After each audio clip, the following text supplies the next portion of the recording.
ओम शांति। 15 जून। आज बाबा एक ही चीज पर हमें ले जा रहे हैं। अब तुम्हें स्मृति आई है कि हमने 84 जन्मों का अपना चक्र पूरा किया और अब हमें अपने घर शांति धाम जाना है।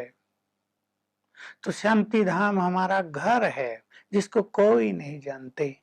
लोग शांति मांगते रहते हैं, मन की शांति चाहिए, पर शांति कहाँ है असली? शांति देने वाला कौन है? इस रहस्य को कोई भी नहीं जानते हैं। तो बाबा हमें बार बार याद दिला रहे हैं, बच्चे तुम देवता थे, बहुत पवित्र थे, बहुत सुखी थे, वहां संपूर्ण शांति थी। तुम्हारा केवल एक ही धर्म था, देवी देवता धर्म, आदि सनातन देवी देवता धर्म। द्वापर युग से ये अनेक धर्म आए हैं, अब तुम अंत में आ गए हो। अब स्वयं भगवान तुम्हें ये ज्ञान दे रहे हैं। वही तुम्हारा बाप, टीचर, सदगुरु है। ज्ञान दे भी वही सकता है क्योंकि ज्ञान का सागर वही है। मनुष्यों के पास, गुरुओं के पास ये ज्ञान होता नहीं है। तो एक बहुत अच्छा ज्ञान दिया बाबा ने। तुम आत्माएं अजर अमर अविनाशी हो। तुम्हारा भी ये भ्रकुटियों के बीच में अकाल तख्त है। ऐसे नहीं मैं ही अकाल मूर्त हूँ और मेरा ही अकाल तख्त है, तुम्हारा भी अकाल तख्त है। मेरा अकाल तख्त ये ब्रह्मा का मस्तक है, उसकी भ्रकुटी है।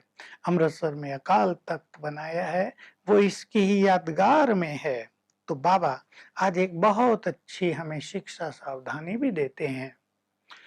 बच्चे तुम्हें कोई भी पाप नहीं करना है क्योंकि तुम अब पुण्यों की दुनिया में जा रहे हो। तुम मनुष्य से देवता बन रहे हो, तुम भगवान के बच्चे बने हो। इसलिए किसी को दुख दिया, जो भिन्न भिन्न तरह के पाप हैं, किसी को तंग किया, वो तुम्हें नहीं करना है। पापों से बिल्कुल बच कर रहना है, नहीं तो पापों की सजा बहुत बड़ी होती है।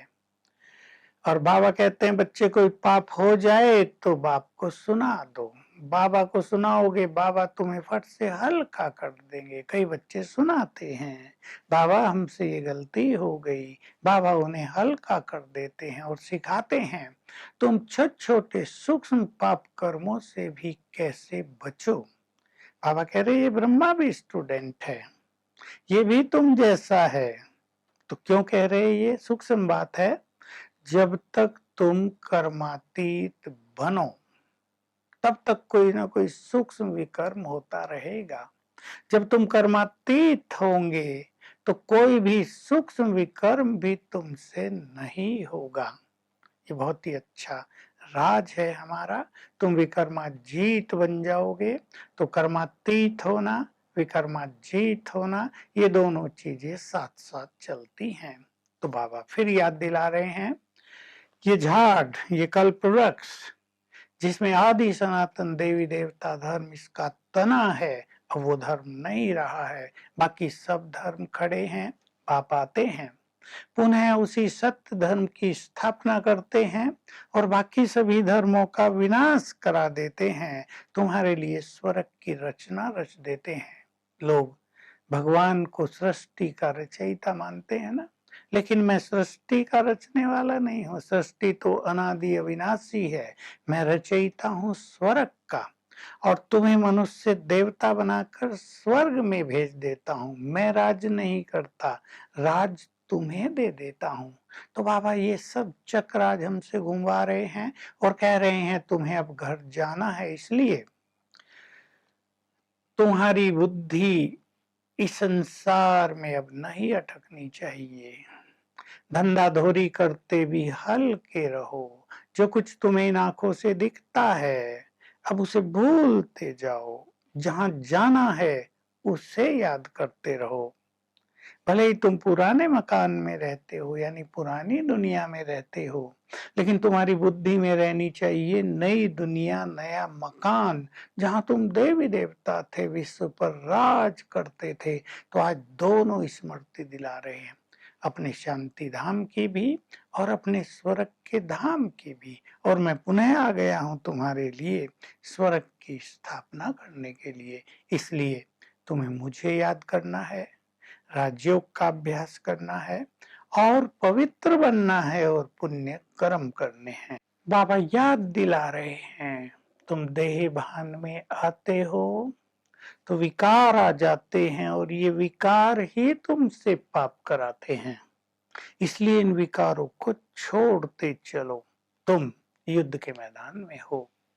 बाबा जानते हैं कोई महारथी हैं, बहुत अच्छा युद्ध करने वाले हैं, कोई बीच के हैं, कोई बिल्कुल ढीले योद्धा हैं। तो बाबा बल भर रहा अपनी सेना में, क्योंकि माया भी रुस्तम से रुस्तम होकर लड़ती है। तुम्हें इस युद्ध में हार नहीं मानना है, तुम्हें आगे बढ़ते चलना है। विजय तुम्हारी ही होगी। माया भी प्रबल है, लेकिन तुम्हारे साथ भी सर्वशक्तिवान है। तो तुम योद्धे हो। बाबा कह रहे तुम्हारा सतयुग आने वाला है। तुम्हें बहुत खुशी रहनी चाहिए कि हम यमुना के किनारे जाकर अपने ऐसे ऐसे महल बनाएंगे।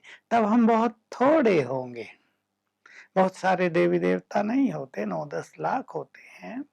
तुम्हें भविष्य का अपना स्वरूप सामने देखना चाहिए, तो तुम्हें बहुत ही अतीन्द्रिय सुख रहेगा। चिंतन करो, हम भगवान के बच्चे हैं, तो भगवान का जो वर्षा है, स्वर्ग है, उसके हम मालिक हो गए, अधिकारी हो गए। इस चिंतन में रहो तो अतीन्द्रिय सुखों के झूले में तुम झूलते रहोगे और कलयुग के जो दुख हैं, अशांति है, वो तुम्हारे पास आ नहीं सकेगी। आज का वरदान बहुत फिर से कल जैसा जुड़ा हुआ। मान श्याम के त्यागी, ऐसे त्यागी ही संपन्न और संपूर्ण बनते हैं, और यही महान त्याग है। देखिए, बहुत सूक्ष्म त्याग होता है मैं और मेरा।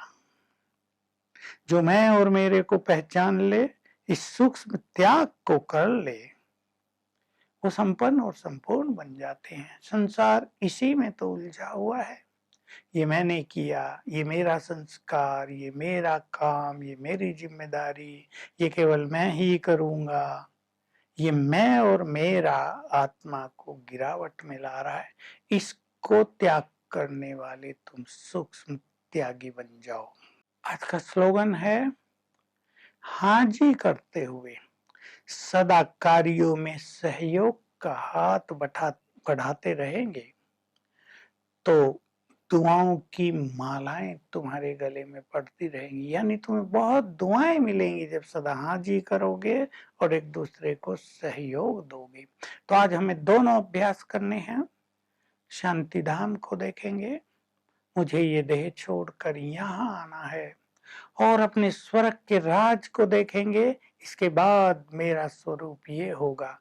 तो घर और अपना धाम, सुख धाम, दोनों के अच्छे अभ्यास में आज रहेंगे, दोनों के नशे में रहेंगे। Om Shanti. To watch Peace of Mind channel videos on YouTube, subscribe us on youtube.com/tvpeaceofmind. Just a click for a peaceful life.